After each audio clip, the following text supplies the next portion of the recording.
Disney Plus, Hulu, and ESPN Plus. Oh my god. Epic Stories. Disney owns ESPN, you dummy. Disney owns a piece of this here.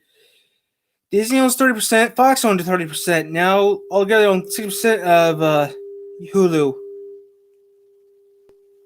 Still, the owner of Hulu still owns a good chunk of it too. Still owns the rest of it though. He owns 40% of the company. Still, he does.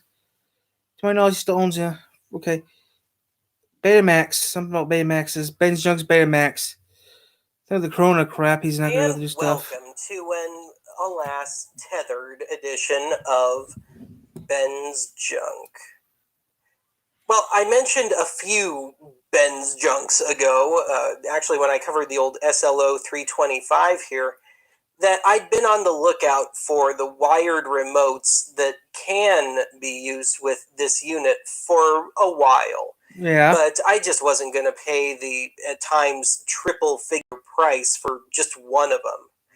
Well, of course, like clockwork, just after that video went out, a basic Sony RM500 remote came up on Fleabay for a whopping $7. That's a remote control. Looks like a box for. That's confusing. That's what a Baymax controller looked like back then. Wow, that's scary looking. It's not. It doesn't look like a clicker. It looks like a box with buttons on it. Which I immediately jumped on. But it looks like it's and a of keyboard. Course, the shipping wound up being much more than the item itself. But then a really funny thing happened. The price for just about all of these old wired Sony remotes suddenly, in unison, bottomed out. The most expensive of which was $30 plus shipping. And that's a model that I've seen go for almost $200 before. So I picked out the 4 most significant remotes, 3 of which work to varying degrees with this model of Betamax, and the last one being for a U-Matic. And best of all, that one's of a matching design to the deck that I have. So with that, let's play around with some rather unwieldy remotes.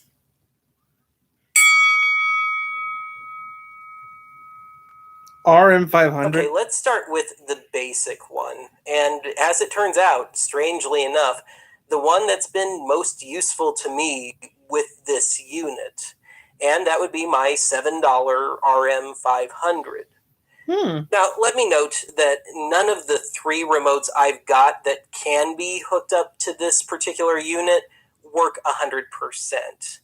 Now, that doesn't mean that there's anything wrong with those remotes. It's just that Sony operative word seemed to be shooting for remotes in which just the basic functions could be carried from machine to machine, but each remote seems to only have those 1 or 2 particular models and or editing rigs that it's 100% functional with. And that's led to some interesting quirks, but we'll get to that later. So I'll demonstrate as many of the basics as each item will allow within the realm of what I've got at my disposal. And I've already got the VCR set for a 500 series remote in position, so I guess we ought to plug this bad boy in. Damn! Is this a controller or is this a And we'll take a quick cut here so I can move the camera, and we'll see this in all its slightly underwhelming glory. That's kind of scary, though. How Shallow thick as that plug it sounds, I actually really like the cord for this one.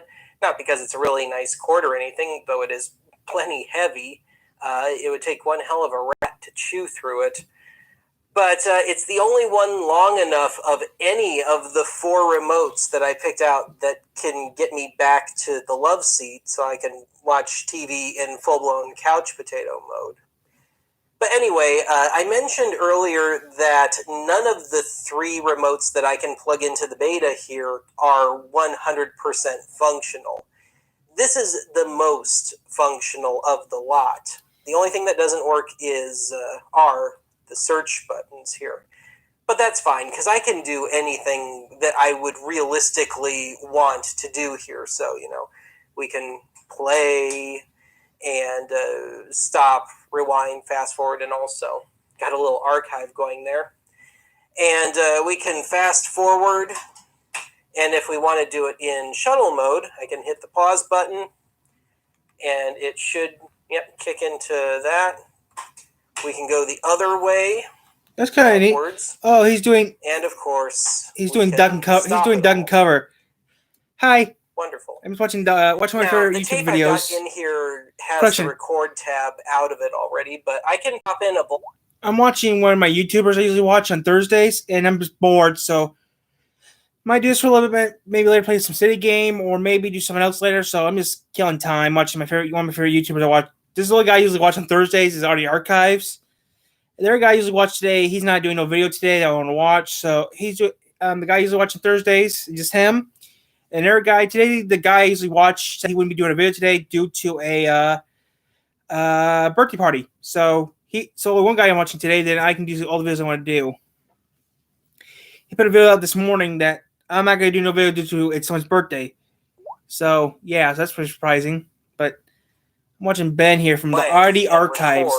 He got some good stuff on his channel. I don't have anything running into the machine right now, but I guess we'll Still just can't believe he owns a Betamax. anyway, just to show it off. I always wanted to see a beta in real life, but I'll stick with my VCR. I can do it.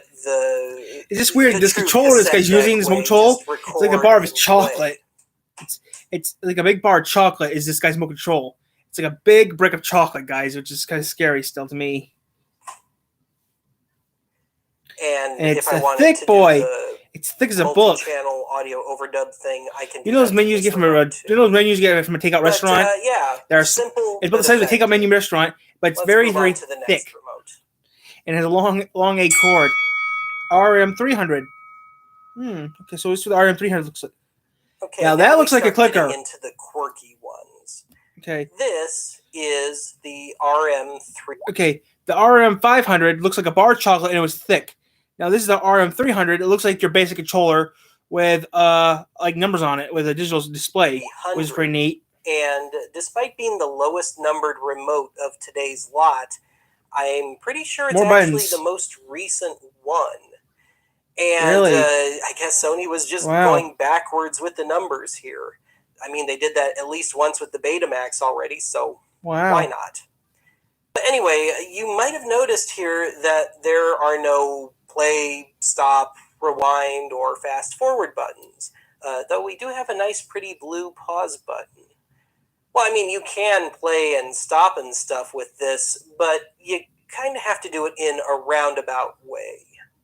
Huh? To me, the 300 is the real irritant of the lot. As I mentioned, everything has to be done in kind of a roundabout way. So instead of play, you hit search. And it takes a minute for it to happen. So it should get going there. Yep. And to stop, you hit clear. Now, of course, the pause works. But aside from that, it's very, very limited. So in this case, you got a counter here. But the counter doesn't correspond to the analog counter on the deck itself. So you're kind of just guessing. It's not really corresponding to minutes and seconds, it seems. But I guess you could kind of look at it that way. But anyway, to search for something, we'll just punch in some arbitrary number here. So 200. And we'll hit search. It'll take a minute, and it'll start heading for it, and it'll play for us. Can't do shuttle mode, so I can't hold down the pause button and make the picture go by. And it's not quite accurate numbers-wise, so you might want to adjust accordingly if you know what you're going for. And if we can get the picture going, yep. That's confusing. All right, so we'll stop. And let's just go in reverse here. So we'll jump back to 100.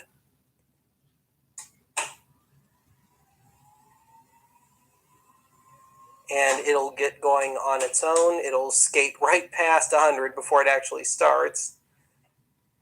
Yep. And, of course, I can pause.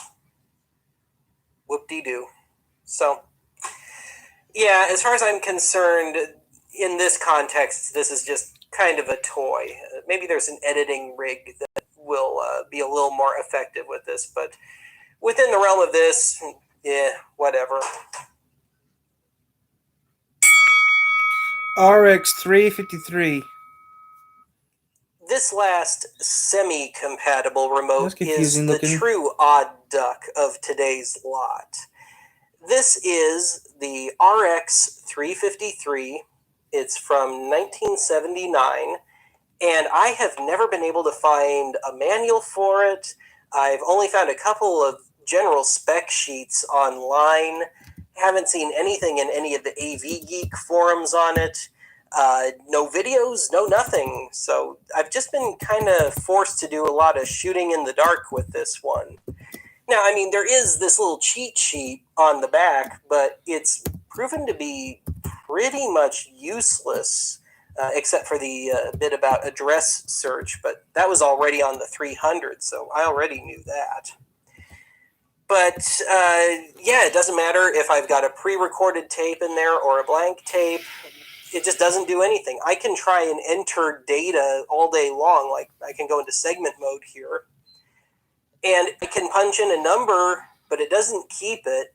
It doesn't let me set a time. It doesn't let me do much of anything. So I really haven't had much luck with this thing.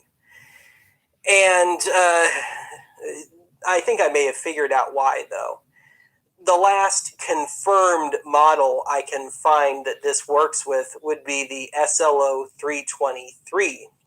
This is the 325. So the one just before the one I've got. But, yeah, maybe it's a compatibility thing, but something tells me that the instant I post this video, all the experts are going to come out of the woodwork, just suddenly, magically. And if that does happen, and between all of us we can figure out how to get into this thing and really work it, I may have to revisit this one, but I think it might just be a compatibility thing. Now, you may have noticed that there's actually two hookups here. So down here, we've got this little 1/8" tip sleeve plug, which goes into the RX data port on this. And it's coming straight out of the main multi-pin connector.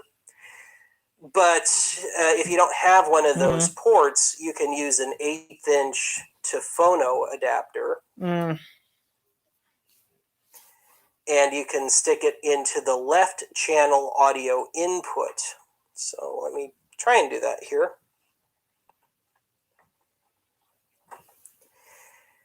But yeah, that's kind of pointless when I've already got the RX data thing going on. Plus these things get a little stuck sometimes. But anyway, the reason for this seems to be because I have found that this particular remote, I guess you could say, is kind of a glorified calculator, like a programmable calculator. It's got 4 kilobits of RAM in it.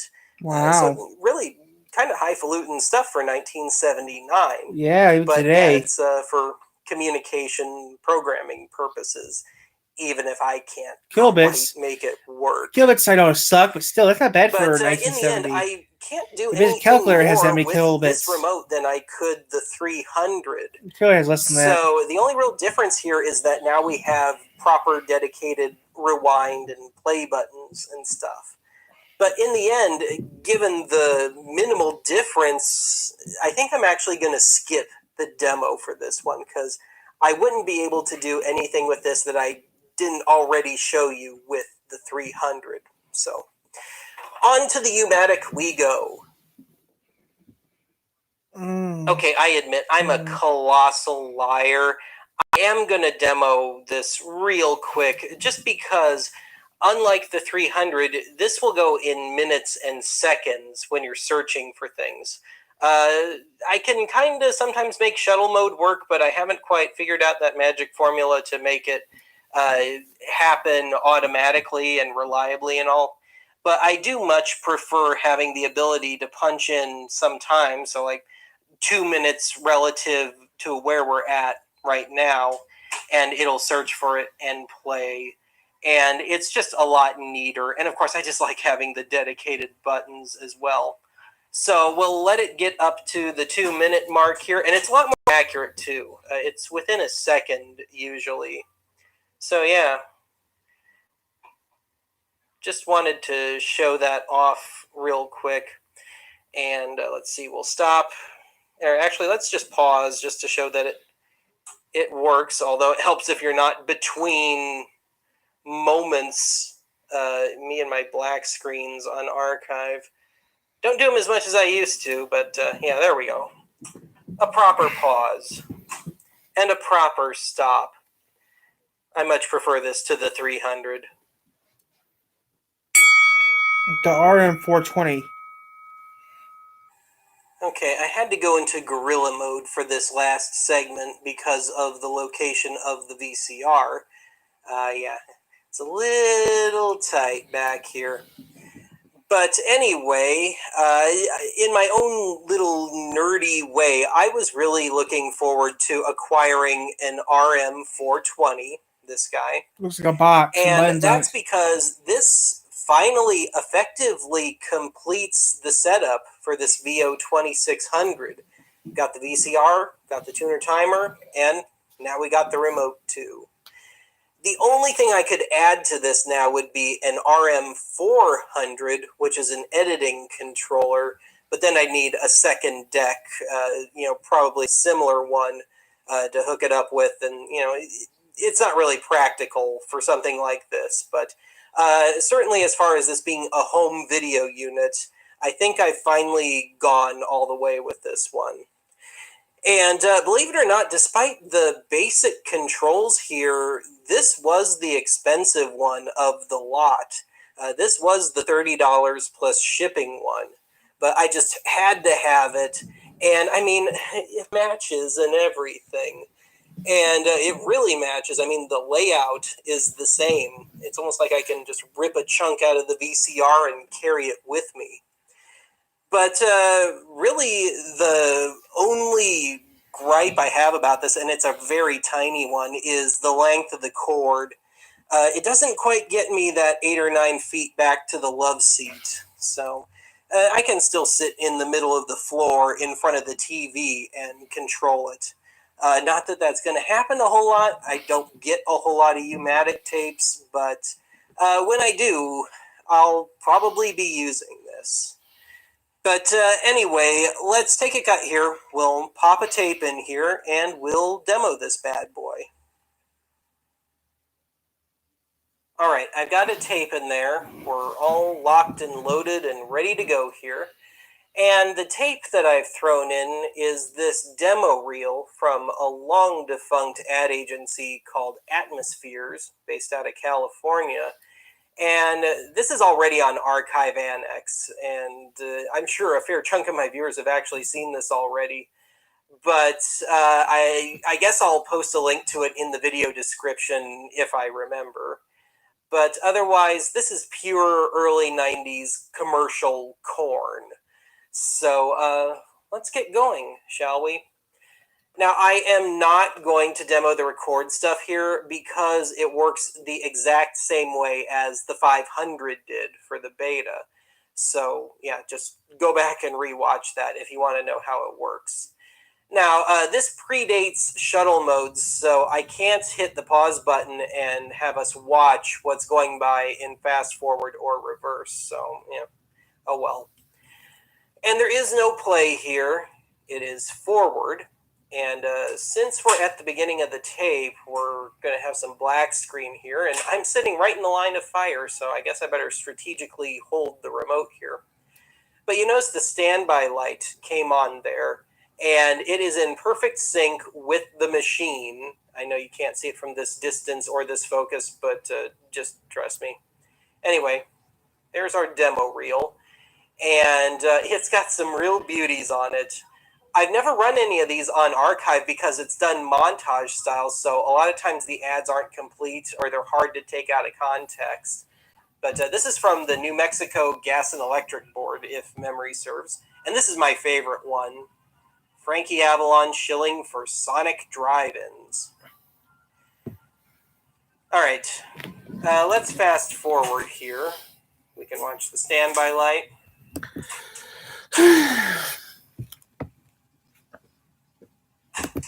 And we'll get Where's the